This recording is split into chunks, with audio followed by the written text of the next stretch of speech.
Buen día, nosotros somos la doctora Eliana Ávila y la doctora Eliana Santillán. La idea de este curso es tratar de hablar sobre todas esas cardiopatías congénitas que de una o de otra manera nos trae algún tipo de dolor de cabeza cuando los bebés están internados en la NEO, para tratar de aprender ese manejo y tratar de estabilizarlo o de que llegue en la mejor situación al momento de la derivación o muchas veces poder darle de alta de la NEO en las mejores condiciones posibles. Entonces, lo primero que vamos a conversar va a ser sobre ventrículo único, para tratar de entender la fisiología de todos aquellos pacientes que tienen como anatomía un ventrículo único para que lleguen las mejores condiciones posibles. Cuando hablamos de ventrículo único, estamos hablando de que solamente una de las cámaras ventricular es capaz de mantener el volumen minuto sistémico. ¿Qué quiere decir eso? Que esa cámara ventricular va a eyectar una mezcla de sangre entre ambos retornos venosos, es decir, entre el retorno venoso sistémico, que viene con sangre desaturada, y el retorno venoso pulmonar, que viene con sangre saturada, es decir, con una buena oxigenación. De ese mismo ventrículo muchas veces pueden emerger ambos grandes vasos, es decir, la arteria aorta y la arteria pulmonar. Estos vasos van a recibir una mezcla completa de sangre, o sea que en los ventrículos únicos nunca podemos esperar que la saturación sea cercana a un 100%, porque ya desde el nacimiento, o sea, desde esa cavidad ventricular hacia y la salida de sangre hacia ambas arterias es lo que va a llevar sangre mezclada. En forma separada, ambos ventrículos no van a poder sostener en forma independiente ambas circulaciones. Los ventrículos únicos van a representar aproximadamente entre un 8 a un 10% de todas las cardiopatías congénitas. En la forma anatómica más frecuente de presentación va a ser la hipoplasia de cavidades izquierdas o de corazón izquierdo. Entonces, como veníamos diciendo, el corazón izquierdo hipoplásico va a ser la forma de presentación más frecuente, pero también tenemos atresia tricuspidia, donde la válvula tricúspide es la que no está formada, y las atresias pulmonares, donde muchas veces puede cursar con comunicación interventricular o una atresia pulmonar con septum íntegro, como vemos en esta figura, y que más adelante vamos a ir desarrollando los temas en forma separada.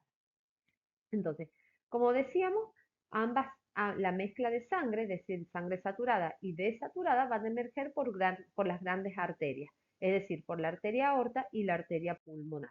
Entonces, cuando tenemos esa mezcla de sangre, nuestro objetivo es tratar de mantener un balance en esa mezcla de sangre, tratando de mantener un QPQS igual a 1 a 1. Es decir, que el flujo que viene de sangre sistémica y el flujo pulmonar sea similar.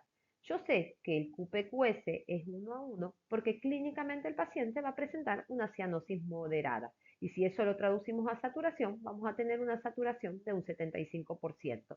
¿Por qué me importa esto? Porque ya como vamos a ir viendo a medida que vaya avanzando la clase, es importante mantener un balance entre ambas circulaciones para tratar de mantener un buen volumen minuto, tanto sistémico como a nivel pulmonar.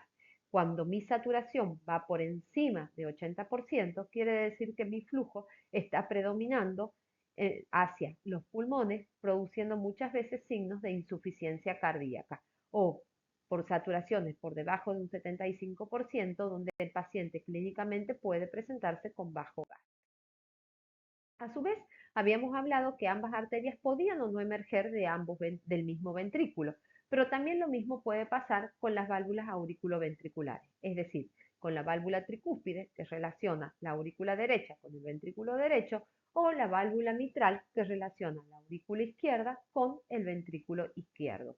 Ambas válvulas pueden abrir hacia la misma cavidad ventricular, entonces ante eso vamos a estar ante la presencia de una doble entrada en un mismo ventrículo, en un ventrículo único. O puede cursar con una atresia tricuspidia, donde la válvula tricúspide es la que no se formó. Podemos o no tener una cavidad ventricular, muchas veces tan hipoplásica, que se llaman cámaras rudimentarias, y solamente la válvula mitral es la que abre hacia el ventrículo único, y cuando estamos ante la presencia de esto, no podemos olvidarnos de este dato anatómico importante, que es el foramen oval. ¿Por qué?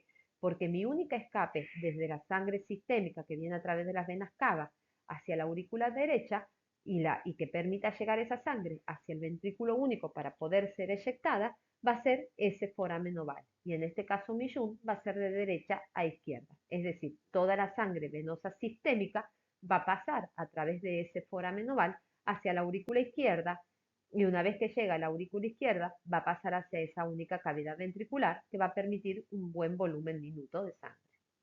O bien puede pasar que la que esté atrética sea la válvula mitral, en este caso va a ser al revés, el retorno venoso pulmonar va a llegar hacia la aurícula izquierda, no va a encontrar una salida a través del ventrículo único y su shunt obligado va a ser a través de ese foramen oval. O bien podemos tener, como ocurre por ejemplo en los canal auriculoventricular disbalanceados, donde tenemos las dos aurículas bien desarrolladas, pero una sola válvula auriculoventricular que desemboca en un único ventrículo. Entonces, en este caso, tanto el retorno venoso pulmonar como el retorno venoso sistémico va a llegar al mismo ventrículo a través de la misma válvula auriculoventricular. Entonces, en este caso, el tamaño de ese foramen oval no va a tener mucha importancia. ¿Por qué? Porque ambas aurículas van a mandar su volumen de sangre a través de esa misma vena, de esa misma válvula auriculoventricular. Entonces ahí es donde radica la importancia del foramen oval en los ventrículos únicos. No en todo tiene la misma importancia, pero sí para que se entienda que muchas veces hablamos de que necesitamos o no hacer un tratamiento en el foramen oval, sobre todo cuando no tiene otra vía de escape los retornos venosos.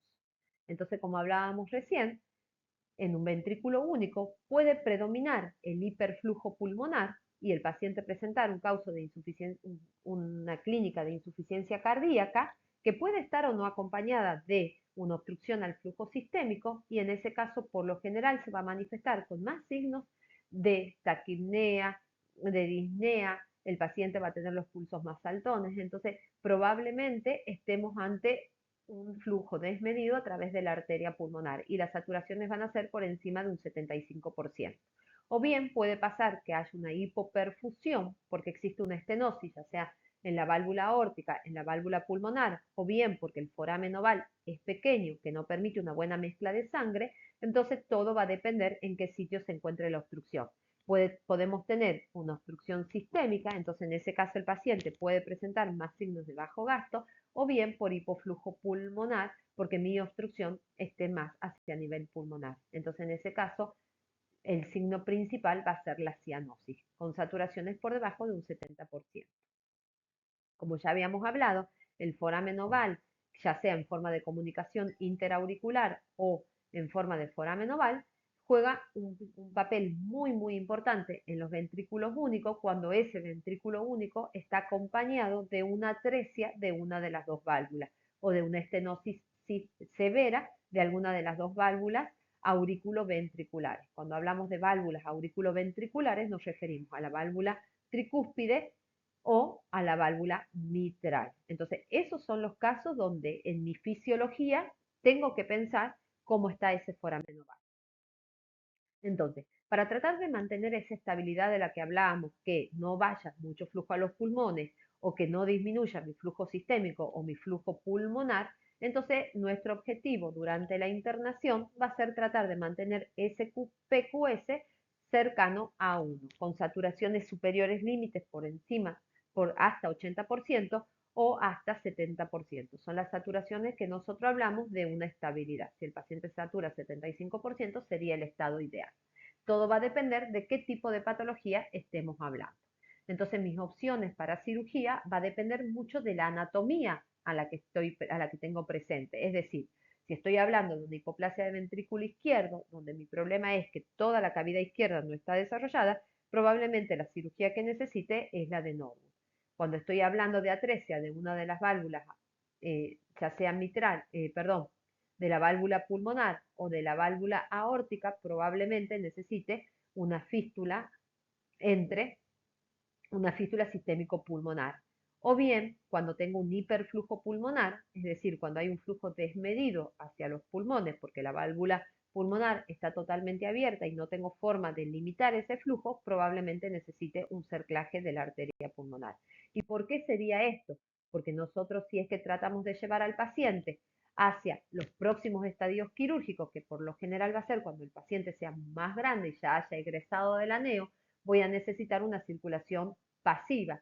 ¿Por qué? Porque lo que yo trato de mantener o de separar en un futuro es ambas circulaciones, es decir, que la sangre saturada circule por la aorta y que la sangre desaturada circule a través de la arteria pulmonar. Es decir, tratar de separar esas circulaciones, que muchas veces si yo no tengo anatómicamente formada una de las dos válvulas, la hacemos desde otra forma. Pero acá lo importante es saber que en un segundo estadio quirúrgico, que por lo general se da entre el tercer mes de vida y sexto mes de vida del paciente, voy a hacer una cirugía que se llama Glenn bidireccional, donde la vena cava superior se va a anastomosar con la arteria pulmonar, tratando de separar de alguna medida ambas circulaciones. Y en un tercer estadio vamos a tener el estadio Fontan, que es cuando a través de un tubo extracardíaco anastomosamos la vena cava inferior hacia la arteria pulmonar y en eso ya hemos separado la sangre sistémica de la sangre pulmonar. Entonces la idea es tratando de llevar al paciente a saturaciones por encima de 90, 92%, 95% sería lo ideal. Pero para que esto ocurra, mi anatomía pulmonar, es decir, el flujo pulmonar y los pulmones, tienen que haber sido muy bien cuidados durante el periodo neonatal. ¿Por qué? Porque en estas circulaciones, tanto de la vena cava superior como la vena cava inferior, la circulación va a ser en forma, a través de esta arteria pulmonar, va a ser una circulación pasiva. No se olviden que ya no tengo la bomba que me producen los ventrículos o que ayudan los ventrículos en la circulación que tenemos en la vida postnatal.